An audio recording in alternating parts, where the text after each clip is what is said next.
Let me ask you, in 2025, did you set out on a new adventure? You were going to do the next big thing. You were going to bring a ton of leads and business to your real estate agent career because of this new lead generation pillar. And did you go after it hard?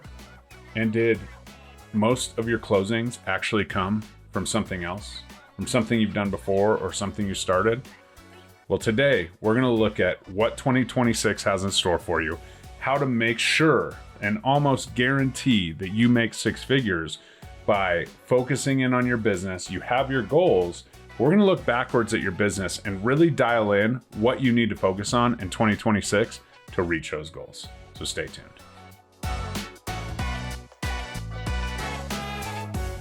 What's up, guys? I'm Jeremy Kane with the Real Estate Agent Playbook. You know the drill. I'm here to help you get a win every single day in the game of real estate by doing something that is completely organic and helping you grow your sphere of influence in your business. So like, comment, subscribe, but we are diving into this one because it is of utmost importance. If you like what you hear, comment worksheet below, and I will make sure that I send you the worksheet that I have to break this down step by step, an entire workflow, so you can absolutely explode your business in 2026. But let's talk a little bit about it first. As I've coached over 225 agents, I have noticed that we always have these big goals. There's a ton of business development and business goal setting, events and Zoom calls and all of the things. And as agents, we always set these lofty goals. And most of the time, it's this long workbook or this long worksheet. And it's mostly about the goals. It's mostly about getting there, setting the tone, making that vision, writing a letter to yourself, envisioning yourself reaching those goals. All great things. Not here to say that they haven't worked for me, because they have. But what we need to do, and what I feel that I do differently, is I look at the goals and I plan my business around that. How do I get to that stage? And the number one thing that drives me crazy is that people say that you can't scale your business through sphere of influence, through past clients, through referrals, those dry up in hard markets. That's absolutely couldn't be further from the truth. And we're going to look at our business and, yes, shiny object syndrome, let's add a few things. Let's try a few things in the new year. But if we have that base of old reliable that will help us grow and get to those goals, and then the additional things we're doing are just exponentially growing our goals and helping us scale, that's where secret success in real estate is found, is by doing the things that you already know, that are proven to work, that are set up for your personality, and doing them at a higher level, and then slowly adding new nuances, new niches, new systems and processes, new programs to your business. Then that's all doable. But if we completely transform what we're doing overnight, oftentimes we get bored, we get burnt out because that doesn't seem to work. And all we have is a confused audience of people that already know, like, and trust us, that honestly just want us to pick a lane and be so good in that lane that we can go. So we're going to set the goals. Once we set that goal, I'm not talking about long-term goals. Give me a transaction number and give me a volume number, and we'll go from there. Like I said, if you do want this worksheet, you can go through this in its entirety on your own. Comment worksheet below and we'll get that out to you. But as we kind of keep going here, let's look at those goals. Now what I want you to do is set those goals aside and let's look at your business. Where have your closings come from? Even if it's one or two, even if it's none, you have to look back and say, okay, where have I gotten the closest to getting a deal if you've been at this for 12 or more months? If you haven't been at it for 12 or more months, don't worry, there's a ton of videos on my channel you can go check out, but stay with me here because we're gonna have some stuff for you as well. So look at your past 12 to 24 months, look at what's going on and where those deals did actually come from. Did they come from a sphere of influence? Did they come from open houses? Did they come from a YouTube channel? Did they come from social media? What were you doing at those things that actually worked, right? What has changed? How did you get that one open house lead? Was it just a one open house and someone walked in and they were ready to go? Maybe, but probably not. Or did they send you that one DM, and how did you utilize that? How did you move them through the process from conversation to actual client? So I want you to look at your past deals and I just want you to label them where they came from. If it was social media, great. If you're focused on multiple social media channels, put Instagram, put Facebook, put exactly where those leads came from, the ones that closed, and we'll start there, right? And yes, I understand if you're clicking on this, you probably, are in between, 0 and 100K in that year, or you've hit a plateau and you're looking for something a little more. So look back at those leads, where'd they come from? Let's write those down. Pause this, do whatever you can. Like I said, the worksheet's available at the end. You can check that out. So now, which of these sources showed up the most? Do you have 4 or 5 from an open house? Or do you have 5 or 10 from door knocking, or 5 from cold calling or farming? Or, do you have 1? Do you have 1 from Instagram and 1 from a farm, 1 from a sphere of influence, right? If you have sphere of influence, let's get specific, right? So if you wrote down social media and you wrote down sphere of influence, now let's go with the subcategory. What part of that? Did they come from your daughter's, gymnastics gym, like where I took 3 deals out of, my daughter's gymnastics gym just this year? Did they come from there? Cool. Write that down. Be specific. So now you'll start to see if you have multiple transactions. If you have 1, 2, or 3, great. Those are your pillars we're going to dial in because you're actually comfortable in those areas. And we need to focus on, perfecting that process, right? If it came from an open house, we need to perfect that. So now locate the specific areas where they came from, okay? And we're gonna really dial in. We're gonna be very intentional in these areas.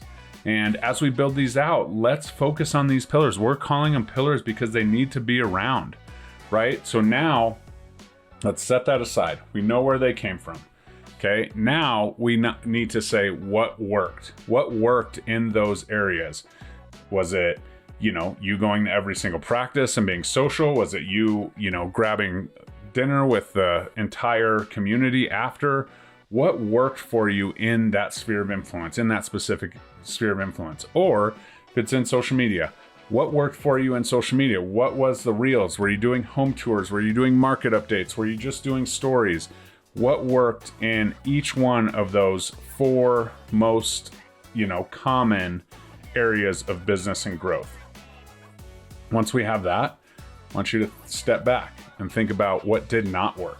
What didn't work in these areas? Where can we, step back and focus on, okay, well, I tried YouTube, I couldn't be consistent, right? However, when I was trying YouTube, I was posting those videos to Facebook and those seemed to get a little bit of traction, right? So what didn't work? YouTube, okay? Does this mean we can never record another YouTube video again?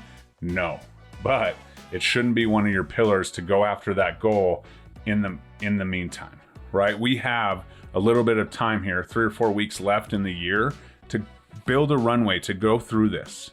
Okay, let's build this runway so that when we hit January 1st, we're not just throwing those goals aside. We have an actual pathway to reach those goals.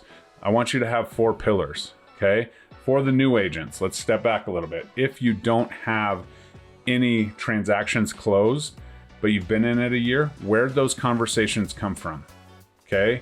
If you are interested in growing a business through sphere of influence, please reach out to me. I have multiple coaching opportunities. I have a course. I have all the things.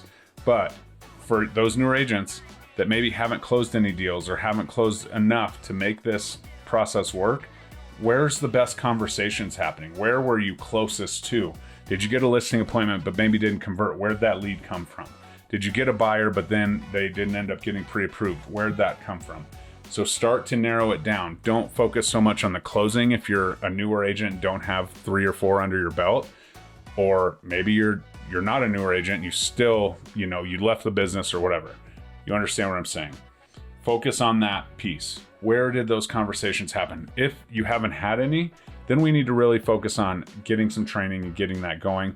You can DM me separately. I would love to have a conversation. Free realtor game plan call below. But let's move on. So now what didn't work, we kind of have that. We kind of have those red flags.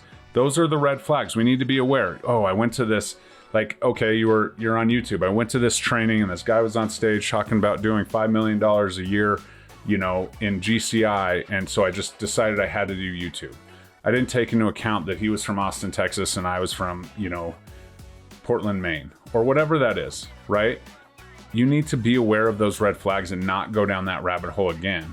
But if you do have genuine interest, I want you to create a sideline where you're like, okay, YouTube, once I get stable and once I get some funds moving, maybe I can go to YouTube because maybe I can afford a thumbnail editor, maybe I can afford a video editor, maybe I can afford a VA to help me post, right? That's where we need to get to and have that sideline. The focus is going to be the pillars. Once the pillars start to, automatically produce, then we can go to the sideline. Shiny object syndrome's real. This is how you beat it. So now we're at the point where we're going to pick these 3 or 4 pillars that we're going to dive into. If you have 5 to 10, maybe try and group them to a specific thing, right? Maybe it was a broker open you got a deal from, and maybe it was a regular open house or whatever. We can ball those up into open houses. I want you to pick 4.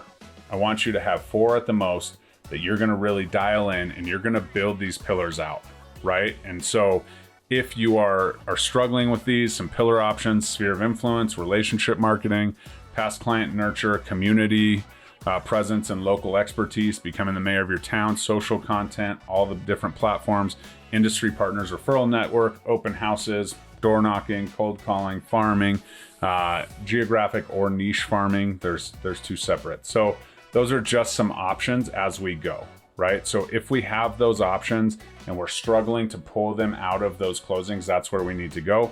But now you need to have the 3 or 4 pillars that you are going to focus on. What lead gen, what systems are you doing? And I don't want it to be, cold calling and open houses, right? That's 2 different ones. So if those are working for you, you've gotten deals from them, then we need to separate them into 2. In my course, I actually have a sphere of influence pillar builder. I have a passive pillar, which I call it, which is the social media. I have an active pillar, which is more traditional, open houses, door knocking, cold calling. And then I have an industry partners or network referral, pillar. So I organize it that way because I know for a fact that the volume ones, such as cold calling and door knocking, that's going to take up a lot of time. And the success rate is going to be less because it takes so much time to do those things. So that's how I organize it. Not saying that you don't have to, or you have to organize it that way, but find those 4 pillars, where these things came from. And the truth is, if you have a bunch and it's almost a shotgun approach, you're doing too much. So if you have 20 different places where a closing came from, you're either getting too focused in on it and you're not being general enough, or you need to focus in on the ones that you like the most and the ones that maybe had the most successful closing. You got along with those clients the best or whatever. It filled you up as an agent. So narrow it down that way for sure. And then let's get it, right? Let's take those 4 pillars, and this is how we're going to get to that 100,000 GCI or that 250,000 GCI. And now we need to build these pillars out. So for each one of these pillars, define 1 weekly habit that you can instill today, even when you're on vacation, that will help you grow that pillar. So for each pillar, you have 1 weekly habit, you have 1 monthly system that compounds, right? So how do we get to that point? What's a monthly system? What's one thing that you can do to make sure you're tracking your results? CRM, maybe, right? I'm huge into Lofty. If you have questions about Lofty, you can reach out as well.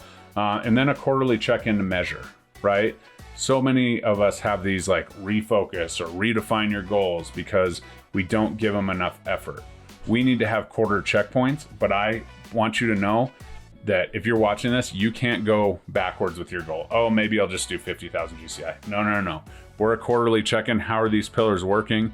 Is it absolutely falling on its face? Do we need to maybe go to that 5th pillar, maybe on the sideline, whatever that looks like? Or can we just refine our problems here, our situation here, and make it better? So that's it, right? If you're focusing on, growing your sphere of influence through, your high school reunion or whatever that looks like, you need to make 10 calls. You need to be tracking down that information. Depending on how far you're removed from that sphere, Facebook is a great opportunity to really grow that. Are you going to send 10 DMs to people you haven't talked to that have, you used to play softball with, or 5 DMs or whatever that looks like? That's one thing to do, right? On Monday morning, you're going to say, okay, I'm going to do 3 neighborhood market updates because these are the farms that I'm focusing on. So I'm going to do each one, each Monday morning, right? Or is a weekly habit to host one open house in a specific area, focusing on targeting specific populations of people, right? If you're going to grow big in the downsizing market, you probably want to do open houses in maybe 55 and up communities and all the things. Be careful, they have a lot of rules over there. But, kind of connect that and then work on getting an open house. Every time an open house comes in to this farm area, I want you to try and be a part of it, or run it with the listing agent, or call the listing agent and ask. And at the very least, go see it so you're getting that market information. So let's focus on these habits that you can create based on your pillars that are going to help you stay consistent weekly, monthly, and quarterly. And it will absolutely take your business to the next level and allow you to stay focused and build that sideline up as we go. But the number one goal is to reach the goals, not reset them. Now, the last thing is I want you to commit. You can send me a DM over on Instagram, the RE Agent Playbook. Say, Jeremy, I'm committed to this goal. This is who I am. This is my market. Love it. You can commit in the comments. You can make that commitment to yourself to absolutely grow your business. And that's key, to stay focused, right? My commitment to myself, I'm telling you right now, is to actually work in my Lofty platform. I have an amazing platform now that I actually can make available to you, but I have an amazing platform that's completely unlocked. It can do everything that I want it to do. It has the website, it has the automations, it has my, transaction flows and everything in it. So now I just have to use it, and I am committed to using my CRM in 2026 to grow my business. I already have the sphere, I already have the social media, I have it all.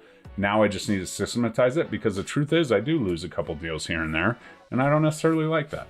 So right now you're probably saying, Jeremy, this is great. You went through this, you touched on it. Don't forget to comment worksheet below, print the thing out, put it on your iPad, and write down, pencil to paper or iPen to paper or whatever you need to do to set this into action.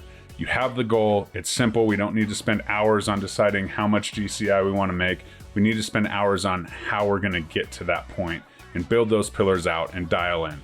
And this isn't a someday exercise. You have 3 to 4 weeks right here at the end of December as business is calming down, as there's a couple days where a lot of people just hang it up and do the family thing.